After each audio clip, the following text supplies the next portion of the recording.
This video was produced by Lion Total Care, dedicated to keeping you safer longer.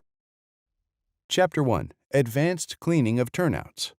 This video is designed to provide training on the cleaning definitions set forth in the 2026 edition of the NFPA 1850 Standard on Selection, Care, and Maintenance of Protective Ensembles for Structural Firefighting and Proximity Firefighting. Proper cleaning of turnout gear is essential to the safety and health of firefighters. Smoke deposits and condensed residues can be trapped in the fibers of turnout clothing during fire suppression and overhaul operations.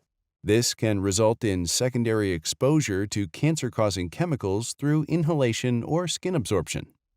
Turnout gear saturated with hydrocarbons tend to absorb heat rather than reflect it, reducing the thermal protection of your PPE. Additionally, gear that is heavily contaminated with hydrocarbons is more likely to conduct electricity. This increases vulnerability when entering an environment where wiring is still live. Materials that are normally flame-resistant can ignite if impregnated with oil, grease, or soot.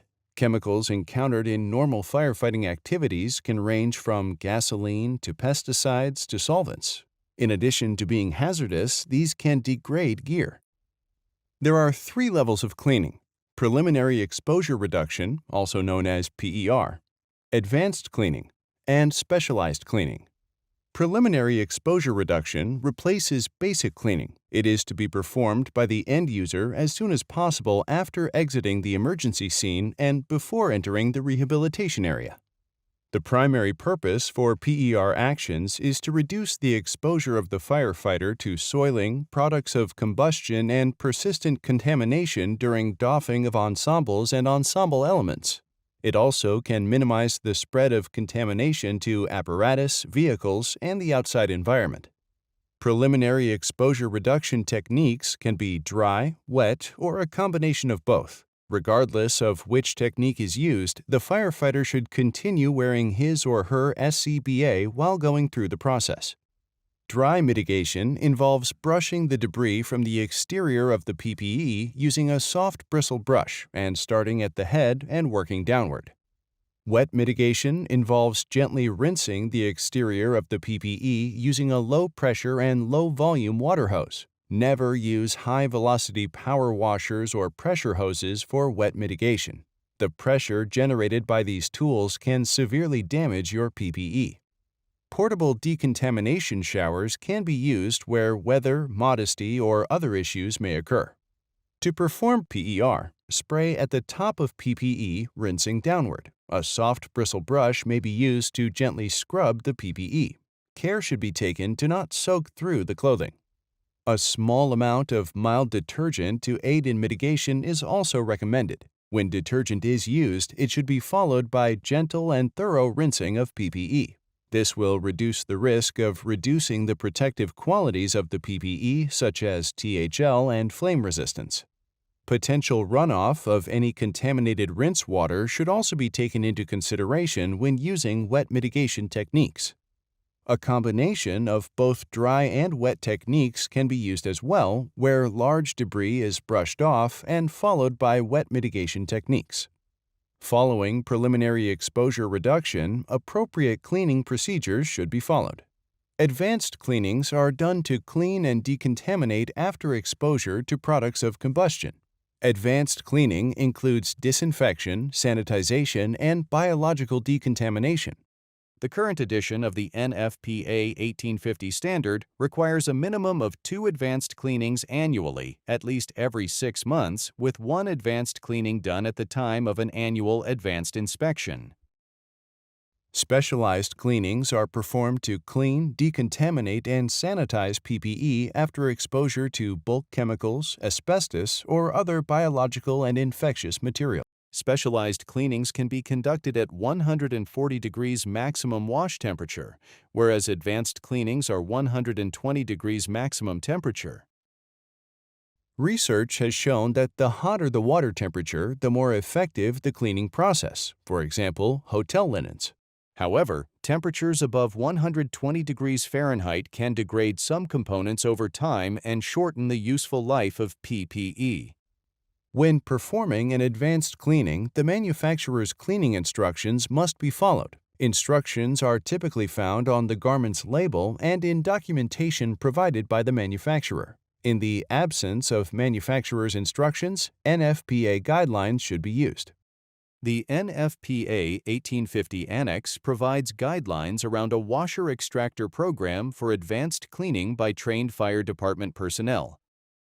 A front-load washer extractor with a minimum load capacity of 13.6 kilograms, 30 pounds, and a minimum volumetric capacity of 4.0 cubic feet is recommended. It is also recommended to provide an extractor specifically for cleaning PPE. It is important that individuals operating machines ensure the proper detergent is selected and correct water temperatures are set, as well as the G-force of the spinning cycle.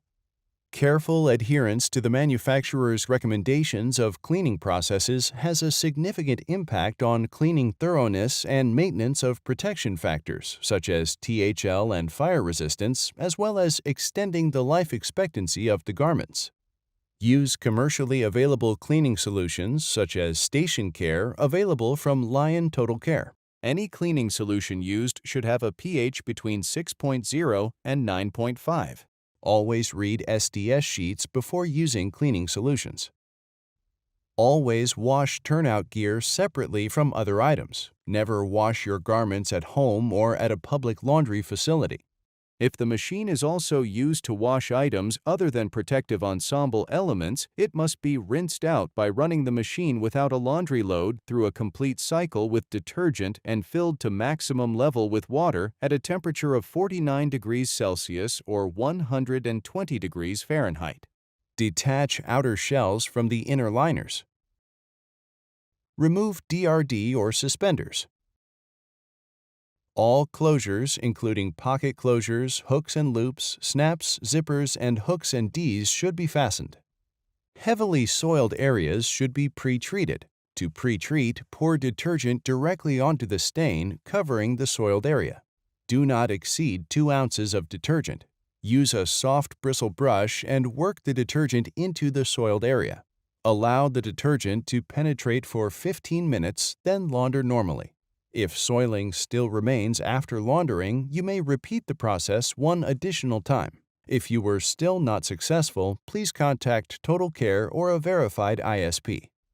Do not mix outer shells liners and DRDs in the same load. They must be washed separately to avoid redepositing soil from one component to the other. Separate the elements. Make loads containing shells only and liners only. Load the shells or liners following the machine manufacturer's instructions for proper load size. Do not overload. Add detergent according to the manufacturer's instructions. Never use chlorine bleach. Start the wash. After washing, inspect the elements and rewash if necessary. Double rinse. Double rinsing removes residual dirt and ensures detergent removal. If your machine will not automatically double rinse, a complete second rinse cycle should be run without adding detergent. After washing, dry elements by hanging them in a shaded area that receives good cross-ventilation. DRDs should be either hand-washed with a mild detergent and rinsed thoroughly or placed in a mesh bag for machine washing. Do not mix DRDs with any other turnout element. Suspenders should only be hand-washed. Use a mild detergent and a soft bristle brush. Gently scrub the soiled area for 1 to 2 minutes and rinse thoroughly. After washing, hang DRDs and suspenders to air dry away from direct or indirect sunlight, fluorescent light, or sharp objects. Make sure there is good cross-ventilation.